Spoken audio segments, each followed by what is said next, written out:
디모데전서는 바울이 디모데에게 보낸 서신으로 알려져 있습니다. 바울과 디모데는 선후배 사이라고도 할 수 있고 혹은 아버지와 아들 관계라 할 수 있을 정도로 아주 각별했습니다.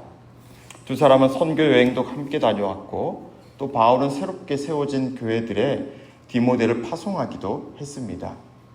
그래서일까요? 2절 말씀에 따르면 바울은 디모데를 가리켜 믿음 안에서 참 아들 된 디모데라고 적고 있습니다. 믿음 안에서 참 아들 되었다라는 말은 누구에게나 할 수 있는 말은 아니죠. 함께 믿음 안에서 여러 고초를 겪고 또 믿음 안에서 승리를 경험한 사람들만이 사용할 수 있는 그런 영예로운 칭호라 할 수 있습니다. 여러분은 네가 믿음 안에서 참 아들이다, 딸이다 말할 수 있는 그런 사람이 있습니까? 아니면 여러분들을 향해 너는 믿음 안에서 참 아들이요 딸이라고 부르는 그런 누군가가 있습니까? 디모데는 이 편지를 받을 당시 에베소 교회의 목회자로 있었습니다. 그런데 당시 에베소 교회에는 몇 가지 문제가 있었습니다. 3절과 4절에 표현되어 있죠. 에베소 교회 어떤 사람들이 다른 교훈을 가르치고 있었고 신화와 끝없는 족보에 몰두하고 있었습니다. 학자들의 연구에 따르면 이 다른 교훈이란 그 당시 유행하고 있던 영지주의라는 사조였습니다. 영지주의는 세계를 영적인 것과 물질적인 것으로 딱 분명하게 나누고 이 물질적인 것을 악한 것으로 규정했습니다. 따라서 이 영지주의에 따르면 예수 그리스도의 육체성까지도 악한 것이 되죠. 그렇게 되면 예수 그리스도께서 우리 인간을 위해 죽으시고 부활하셨다는 그 본 의미가 퇴색되어 버립니다. 그래서 기독교 역사 속에서 이 영지주의는 이단으로 판명되었습니다. 바로 그와 같은 다른 교훈이 에베소 교회에서도 퍼져가고 있었던 겁니다.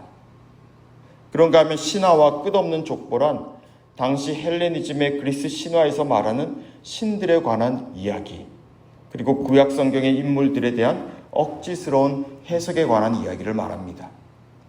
에베소 교회 성도들 사이에서 그러한 이야기에 관심을 가지고 논쟁을 일삼는 일들이 벌어졌다는 거죠. 바울은 디모데에게 그러한 일들에 몰두하지 않도록 하라고 성도들을 가르치라고 합니다. 그런데 그 이유가 무엇입니까? 자, 4절 말씀을 우리 함께 읽겠습니다. 4절입니다. 신화와 끝없는 족보에 몰두하지 말게 하려 함이라. 이런 것은 믿음 안에 있는 하나님의 경륜을 이룸보다 도리어 변론을 내는 것이라. 자, 그 이유가 뭐라고 합니까? 이런 것은 믿음 안에 있는 하나님의 경륜을 이룸보다 도리어 변론을 낸다고 하죠.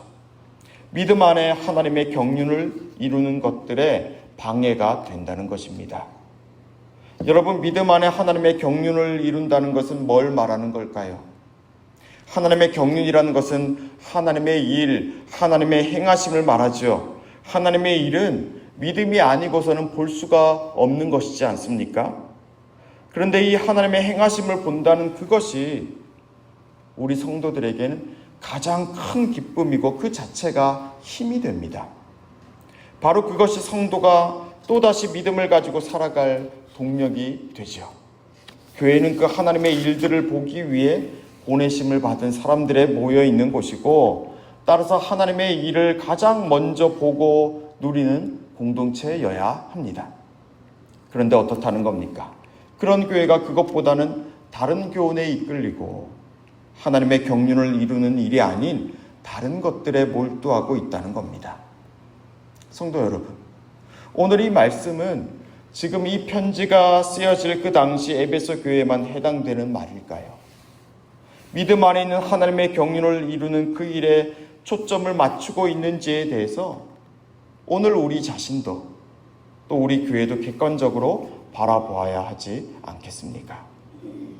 우리가 당장 이단 교서를 받아들이고 이단적인 가르침을 따르고 있다는 게 아닙니다.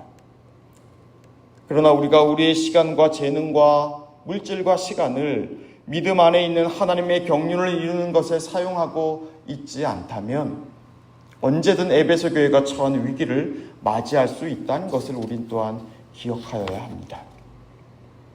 바울은 기독교의 복음을 가리켜 다음과 같이 말하죠. 5절 말씀을 우리 함께 읽겠습니다.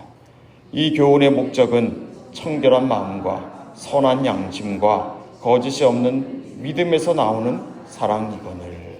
자, 무엇이라고 합니까?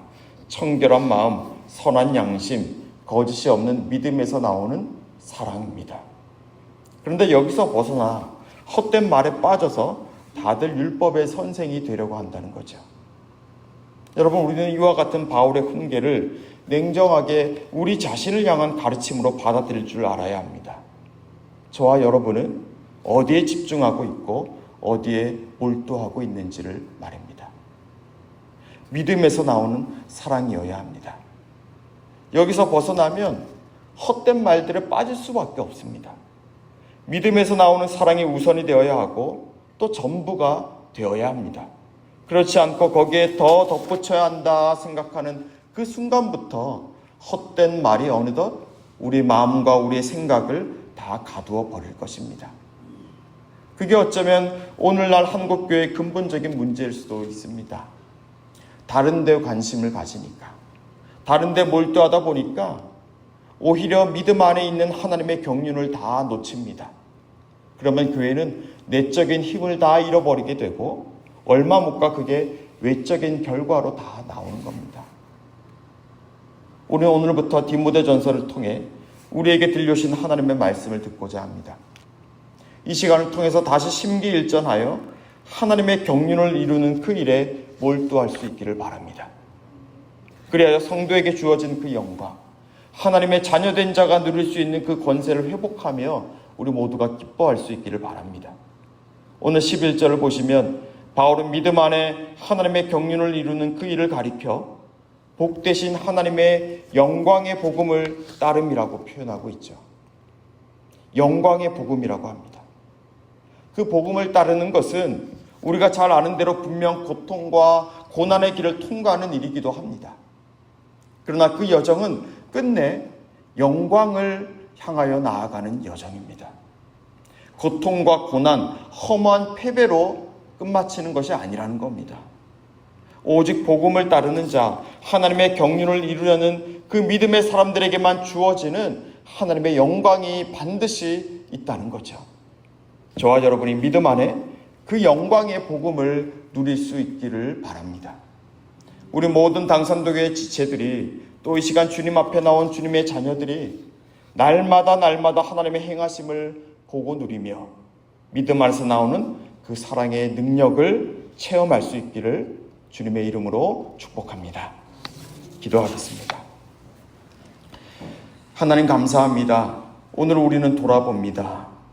내가 몰두하고 내가 관심을 갖고 있는 그것이 무엇인지를 돌아봅니다.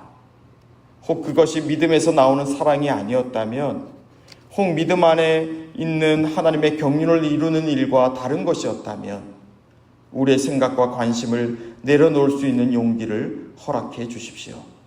헛된 말, 변론만을 내는 일을 분별할 수 있는 지혜를 더하여 주시고 오직 그리스도 예수 안에 있는 영광의 복음만을 택할 수 있는 거룩한 용기를 더하여 주십시오. 이 한 주간도 주님께 우리 삶의 모든 순간을 의탁하며 나아갑니다. 크고 작은 일들 앞에서 주님의 주되심을 선포하며 나아갈 때에 주님만이 열어주시는 형통함을 경험하게 해주시고 또 질병으로 인해 고통받는 이들이 치유와 회복을 가져다 주시는 하나님의 음성을 듣게 해주시며 계속된 고난 앞에서 신음하던 이들이 주님의 위로와 능력을 얻을 수 있도록 인도하여 주십시오. 예수님 이름으로 기도합니다. 아멘.